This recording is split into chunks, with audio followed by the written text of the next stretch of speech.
Hello and welcome, my name is Nathan from Movement Focus. You'll have to excuse quarantine here, but today I have a move for you. So, last lesson we looked at a few basic Floreio movements, and today I'm going to teach you another one.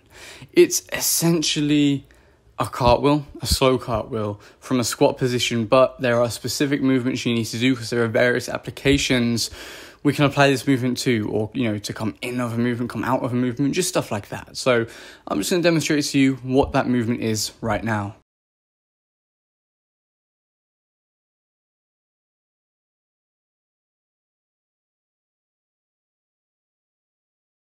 And so as you can see, it's essentially a cartwheel, but we're starting from a squat position. So let me talk you through the stages to do this movement. So to begin with, we're going to start down in a squat. Now, this movement doesn't necessarily have to be performed from a squat. It can be performed from standing, but let's just do it from a squat because that's what we're doing all of our movements from. That's the kind of base level. Again, you can be up on your toes if you can't fully get the flat foot squat, the deep squat. So the first step is very simply to the roll, which we learned in last lesson. And that is that we're going to place our left hand, because we're moving in the left direction. We're going to place our left hand with our fingers pointing away from us, just to our side. Now, just as before, we're going to tilt a little bit to the left, because just placing a hand down without tilting with your fingers pointing back can be a bit of a stretch on your arm. So very simply, our left hand comes down as we tilt to the left just a little bit, just pushing at the knee with the right leg and just allowing the left just to tilt, just like that. Now, the next movement is the second step. And now it requires a little bit of mobility in your hamstring and in your legs and a bit of upper body strength, but I'll show you a few progressions. So essentially, when we place the left hand down, we're then going to place the right hand down as we did with the roll, but instead of swinging our legs round, we're going to raise our right leg up, just like this.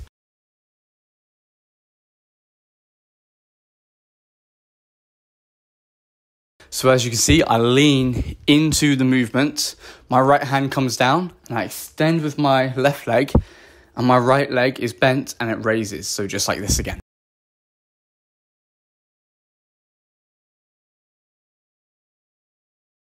Now, this is the first stage of the movement. This is essentially the complete movement some of you are going to learn, because as it is a slow cartwheel that goes from a squat to a handstand to a squat, with a lateral entrance, some people who don't have the strength or the balance for a handstand will need to kind of practice this movement before they can move on to the full thing. So very simply, what I want you to do as an exercise, right, is have enough space to the left and to the right of you. And very simply, practice going both ways, okay?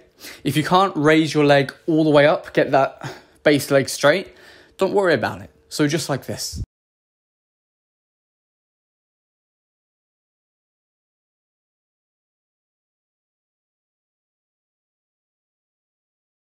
Now, if you don't have the strength in your shoulders to invert that much, and if you don't have the mobility in your legs, simply do this.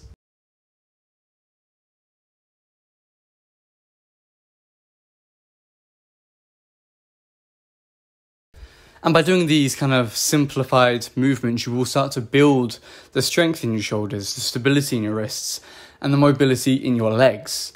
And so simply do this for a kind of RPE, which means rate of perceived exertion. So basically your effort level. So you want to do maybe 8, 12, a decent amount of repetitions for, 3 to 5 sets with an RPE of around 5 or 6, nothing too intense, just something you can do with quite a high volume to develop the skill. Now, if you can, if you've got the mobility and the shoulder strength, and you're quite, practice the handstands, we can move on to the next step. So from this position, where we're up with a leg up, one leg down, we're slightly going to jump and hop and just feel our way into the handstand. So it's just going to look like this with a little hop.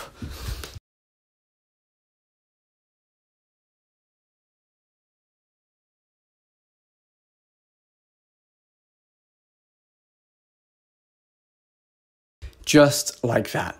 And again, you're going to practice this. This will be more intense than if you weren't to hop. And again, you want to do this for quite a high volume to help develop that skill. So really get used to it, get comfortable to the inversion, to doing a lateral entrance into a handstand. And then once you've done this, we can do a relatively fast cartwheel down. And then we slow it down, because to slow it down, there's more control. So for a beginner, the whole movement will look something like this.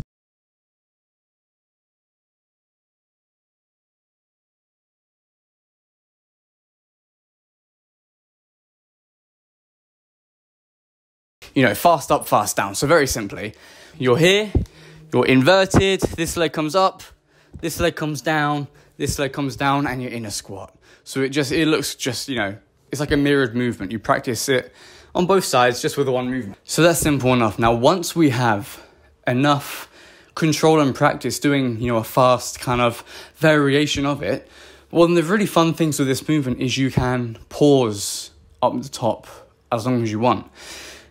With this movement, you should feel when you're upside down a very slight kind of pull on your spine downwards, just like you would with a handstand. Now, a lot of people struggle with holding this handstand position, not because they can't do handstands too well, but because of the hand placement. You see, if your hand is so far placed behind you, as you're coming into this movement, your base is here, your central gravity is here. You're then shifting it over here. And to move into a handstand, your alignment is going to be off. Your hips are going to be more off this way, your hands will be that way. Not a good position for a handstand. So when we're doing this position, even from, you know, the beginner's perspective, we really want to practice getting our hand at foot level, not at the same level as the toes, but maybe just at the heel level or slightly behind the heels. So hands come back, your palm is relatively decently in line with your heel, and your hand isn't placed too far out, because as you can see, if my hand is all the way out here, then it's going to take a lot more of a push and it's a lot more of a strain on my shoulder before I put my other hand down.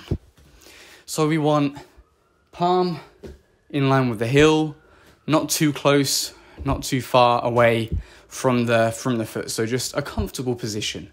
And you're going to know what this is. People have different lengths of arms, different, you know, lengths of legs and feet. So it's really up to you. But it should just feel like a comfortable position. You're not overstretching too much strain on this leg. You're not under here, you know, like so close to your heel that it makes it tough to go into the position. But yeah, just somewhere in between.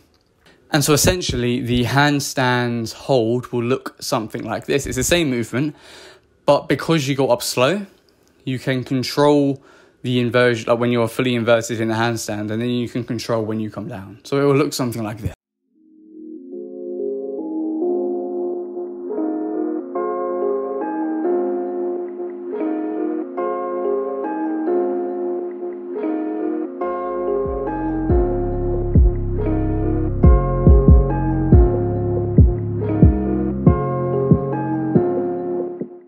So as you can see, I was completely in control of that movement. I can go up fast and come down slow.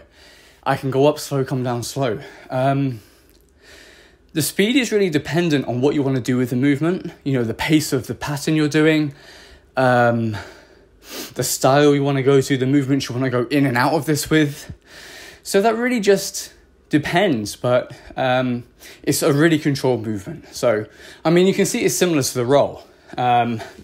With the roll, we do the same set of movements.